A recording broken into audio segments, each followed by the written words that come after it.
Hi friends, எங்கள் வீட்டில் பார்த்தீங்கன்னா கிரில் சிக்கன் செய்கிறக்காக முழு கோழி வாங்கிட்டு வந்திருக்கோம். பண்ணையில் போய் வாங்கி முழுசாக அங்கே கீரல் போட்டு கொண்டு வந்திருக்கோம். இது வரைக்கும் நாங்கள் கிரில் சிக்கன் கடையில் தான் வாங்கி சாப்பிட்ருக்கோம். ஒரு டைமு நாங்கள் வீட்டில் செஞ்சு சாப்பிட்டதே இல்லை. அதனால் இந்த டைம் வீட்டில் வாங்கிட்டு வந்து செஞ்சு சாப்பிட்லான்றனால வாங்கிட்டு வந்து கோழிக்கு மசாலாலாம் பெரட்டி தடவி வச்சிட்ருக்கோம். அது பெருசாக இருக்கிறனால வலிக்கு கீழே விழுந்துகிட்டே இருக்குது. பாருங்க, பூரா தடவியாச்சு.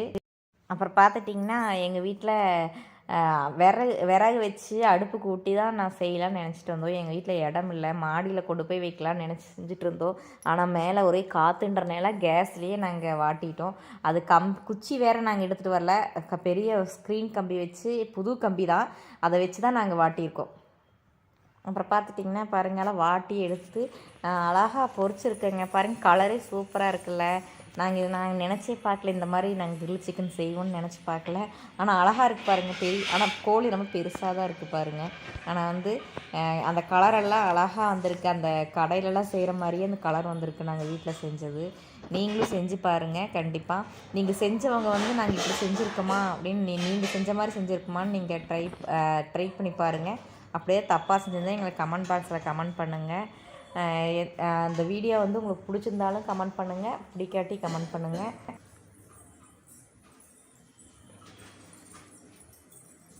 ஹாய் ஃப்ரெண்ட்ஸ், இன்றைக்கி எங்கள் வீட்டில் பார்த்தீங்கன்னா கிரில் சிக்கன் செஞ்சுருக்கோம். பார்க்குறக்கே பாருங்கள், நல்லா இருக்குது. நல்லா பெரிய கோழியாக வாங்கிட்டு வந்து செஞ்சுருக்கோம். எங்கள் வீட்டில் 4 பேருன்றனால சாப்பிட்றக்காக ரொம்ப நேரம் டைம் ஆகிடுச்சு செய்கிறக்கே. ரொம்ப கஷ்டமாக இருந்துச்சு. அது கடையிலே வாங்கிட்டு வந்து செஞ்சு சாப்பிட்ருக்கலான்ற மாதிரி தோணுச்சு. ரொம்ப நேரமாக செஞ்சிட்ருக்குறோம். இதை இப்போ தான் கரெக்டாக வந்திருக்கு. நல்லா வெந்துருச்சு பாருங்கள்.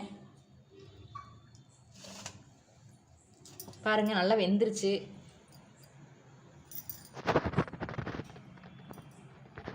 நல்லா இருக்குங்க. உப்பு காரம் எல்லாமே நல்லா பிடிச்சிருக்கு. டேஸ்ட்டாக இருக்குது.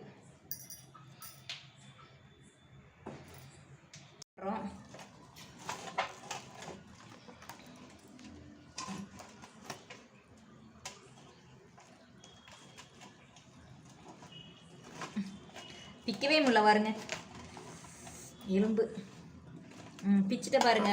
ஒரு லெக்கு அப்படியே இருக்கும். சூப்பராக இருக்கு இல்லைங்க லெக்கு. ஒரு தட்டில் வைக்கலாங்க.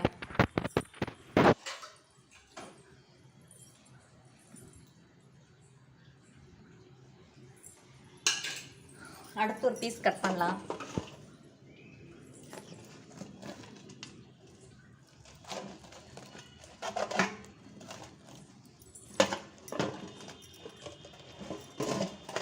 பிச்சிட்ருக்கேன் பாருங்க, பிக்கவே முடியல. நல்லா வெந்துருச்சு பாருங்க. கையிலே பிச்சிட்டேன் பாருங்க. இது ஒரு ஆளுக்கு. சென்டரில் எலும்பு பீஸாக கட் பண்ணி தரேன் ஒரு ஆளுக்கு.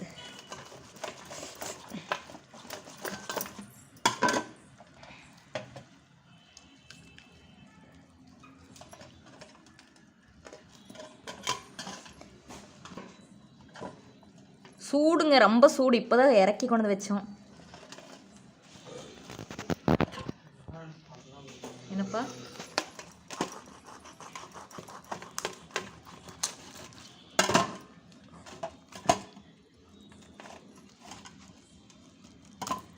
பாருங்க, இப்போ ஒரு பீஸ் பிச்சாச்சு சதையா.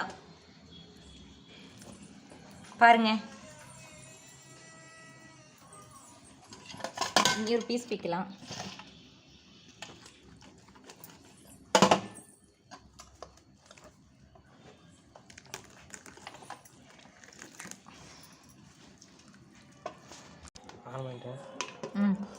பாருங்க, 4 3 பிச்சை எடுத்தாச்சு.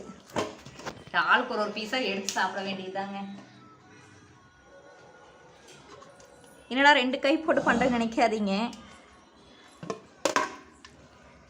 பீஸாக தனித்தனி பிக்கணும் இல்லைங்களா, அதனால தான் அப்படி பிச்சை எடுத்துருக்கோம்.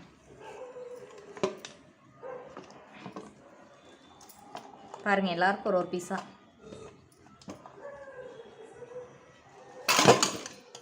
கீழே விழுந்துருக்கும்பா.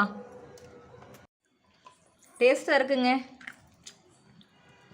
மீது நாங்கள் சாப்பிட போகிறோம். குஸ்கா மாதிரி தக்காளி பிரியாணி செஞ்சுருக்கோம். அது காம்பினேஷன் நல்லாயிருக்கும்னு நினைக்கிறேன். சூப்பராக இருக்குது. நீங்களே வீட்டில் இது மாதிரி ட்ரை பண்ணுங்கள்.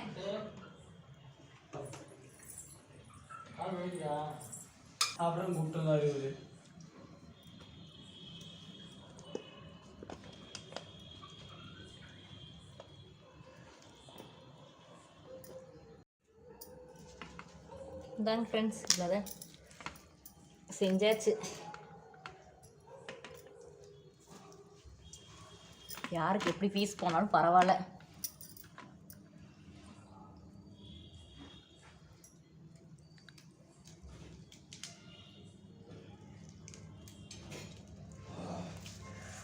வைக்கவே முடியல.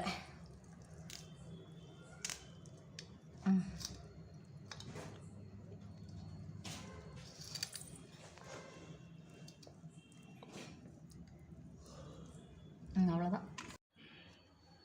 நல்லா இருக்குங்க. பாரு, டேஸ்ட்டாக இருக்குது. சூடாக இருக்கும்போது சாப்பிடவே முடியல. நாங்கள் முதல் இப்படி செஞ்சு சாப்பிட்றோம். நீங்களும் ட்ரை பண்ணி பாருங்கள். 2 கையில் பிச்சு சாப்பிட்றேன். நல்லா இருக்குங்க. டேஸ்ட்டாக இருக்குது. மசாலாலாம் பிடிச்சி நல்லாயிருக்கு. இந்த வீடியோ உங்களுக்கு பிடிச்சிருந்தா லைக் பண்ணுங்கள், ஷேர் பண்ணுங்கள், கமெண்ட் பண்ணுங்கள், சப்ஸ்கிரைப் பண்ணுங்கள். கண்டிப்பாக பெல் பட்டன் அமுத்துங்க. சப்ஸ்கிரைப் பண்ணுங்கள் தயவுசெய்து. இந்த வீடியோ உங்களுக்கு பிடிக்கும்னு நினைக்கிறேன். இதே மாதிரி நீங்களும் ட்ரை பண்ணி பாருங்கள்.